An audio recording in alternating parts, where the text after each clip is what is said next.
Kung ganito lang sana ang tinanim ng mga sundalong Hapon noong unang panahon mga ka-TH, hindi na sana tayo mahirapan pang maghanap ng ibang kahoy na ginawang marker ng mga sundalong Hapon.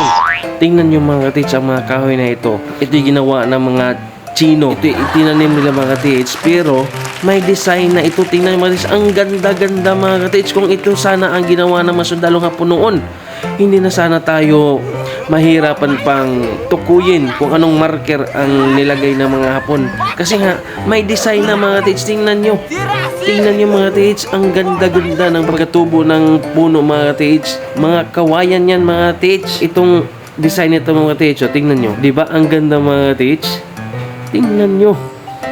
Kung ganito lang sana ang ginawa ng Hapon noong panahon mga tits, hindi na sana tayo mahirapan pang tukuyin kung anong marker ang ginamit ng mga sundalong Hapon. Tingnan nyo, isang kawayan na may design. Tingnan nyo mga katits, ang ganda-ganda ng pagkatubo ng mga kawayan mga katits. Ito'y gawa ng mga Chinese people mga katits. Ito'y binibenta nila sa mga malalaking halaga. Tingnan nyo naman, may mga design. At kung ikaw naman ay bago sa aking Facebook page mga ka-TH, please follow and share.